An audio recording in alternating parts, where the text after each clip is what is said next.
This is Gary Butterfield. This is Cole Ross. And this is Monster My Podcast. And this is the finale of Troll Week. There's a monster in my podcast. It is the end of Troll Week. We got a lot of trolls to get through. Some of which are good, some of which are bad. Yeah. It is time for the boys' hole. Starting off with desert trolls. Yeah. Which are just, they're dry boys. The best thing about this, though, I love a decanter of endless water aimed directly at a desert troll causes 25 points of damage per round. Like, what a terrible thing to befall this poor desert troll. I kind of feel bad that he happened to pick a fight with the adventurers who had this decanter of endless water with them. What rotten luck. Also, what a specific tactic to bring in. and just the visual, fire hose. There's also the weird conversion part of this where they talk about how water hurts him, where it's 1d4 points per vial, 2d4 per flask, and 4d4 per skin.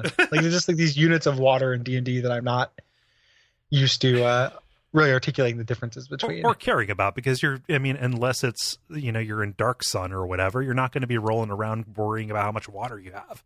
Exactly. Is Dark Sun the one where you worry about water? It's like the survival thing? Okay. Yeah. Whew. Boy, I almost looked like a jackass there. I would have beat you up real good. I would have beat you up. But those are the cool things about desert trolls, I think. Yeah. I like that they so detest fresh water that they spend their days polluting it. Yeah, same. Yeah. I like that as well, and I do that as well. Spectral trolls are pretty cool. Who take material form only in darkness and are tormented by the memory of life.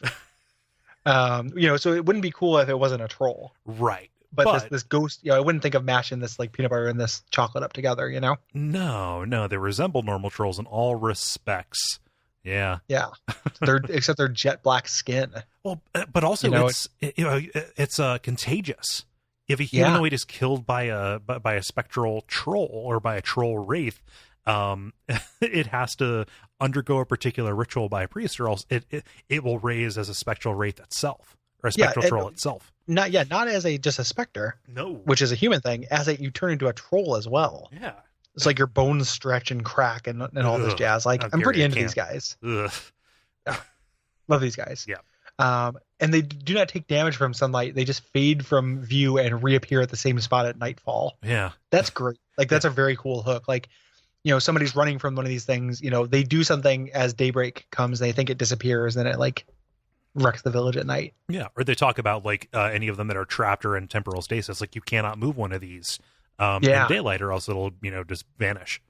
Yeah, but not die. Right. I like that quite a bit. Way, way good. Yeah. Very cool. Not so good. The giant trolls, not into this. Yeah. Even despite their pot-bellied appearance, I'm not into them. Yeah. I think pot-bellied is the cutest way to call something fat.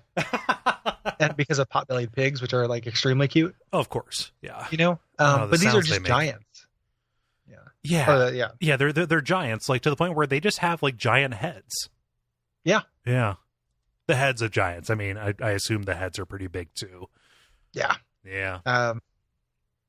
But yeah, that's really all there is to it. They're just giants. I don't like them. I forget. Hill giants, do they have the gimmick where if they don't have a weapon, they will pick up the nearest person and use it as a club? Because that's kind of cool. No, but I think that's unique to these guys. Okay. Which that is cool that they use people as weapons. Yes. They treat women like objects, man. Or objects like women. There man. we go. Thank you. I was referencing the original phrase, not the bastardization from from your the Coen Bros movie. El Lebowski Mejor. Yes. Yeah. That's right. In the original Spanish. I bet you didn't know that. I missed the con this year. But other than them beating you with your paladin, they're not particularly good. With your best I think. Yeah. Ice trolls are pretty cool. Yeah, ice trolls are not so bad at all. Yeah. There's a lot of words for them for not having that much to them, though. No, they're so weird. It's the longest entry here, but yeah, their entire thing is that they're just really brittle. They're weak. They've got really bad. They have a really bad regeneration, so they have to be a little bit smarter, a little bit wilier, and they work together in a way that the other trolls don't. Yeah, they're smart. Yeah, the smart ones, and they only regenerate when they're in water, so they hang out in the shallows and fight you, and then you walk 4 feet away, and they're well, you beat me. Throws his hat down. Stomps on it. Shake on it, boy. Yeah. I also like that they keep a zoo around. They keep human livestock. Keep them fed with grain and vegetables. Yeah. So they never go long without food. I like that quite monsters. A bit. Yeah. And then finally the spirit troll, which we already talked a little bit with the spectral troll. Like they're very similar. Yes. Yeah. It's invisible, but I love this. If you can see invisible objects, it appears similar to a troll, slightly shorter with diffused features. I like that a lot. It's like those Scanner Darkly skin suit kind of things. Oh yeah. Yeah. Yeah. Kind of autofocus and stuff. Pretty neat. And their whole thing is that they regenerate, like they drain health. Yes. From you. Yeah. And like they're very deadly because they also drain strength at the same rate. And if your strength goes to 0, you die. Right. So they even the mightiest fighter has 18 hit points. Right. To one of these things. Yeah. I mean, these things just, prowl around. They're like invisible stalker kind of things. In fact, they're considered to be crossbreeds between trolls and invisible stalkers. So they do get around. Yeah.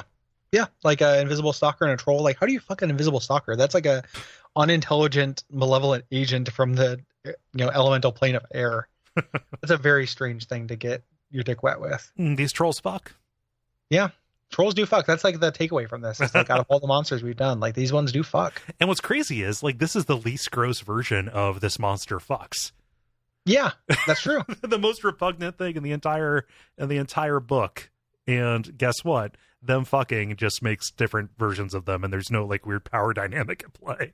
It's very similar to like one of the things like for all of the problems with how like Lovecraft deals with sex and stuff. It is always, and like how sometimes there will be like elements of stories where like, sex assault happens. Right. It's always for the purpose of the story to have a, like some kind of, crossbreed thing, right. Or to propagate a species. Yeah. Well, that also goes down to like weird, uncomfortable racism stuff. Yeah. Well, sure. Yeah. But it like, yes, that, so without that though, it's not just like, they're just evil. They don't just do it for evil. They do it. He does it in the story. So there will be more, half human, half deep ones. Yes. Or whatever. So he's essentially creating, the two-headed troll or whatever. Yeah. Like that's the same kind of idea. Yeah. No. We don't see mommy anymore. Yeah. Yeah, exactly. Exactly. So good, good on you, Troll Week. We'll miss you. Yeah. Love you. Good week. Good trolls. The good trolls, Gary. Good. They're good trolls. They're box trolls, and it is time to go. Yep. That's not how we sign off this show. It's not. It's time to go. No, that's our famous catchphrase. Monster My Podcast. It's time to go. Brought to you by our backers at patreon.com/Duckfeed.tv.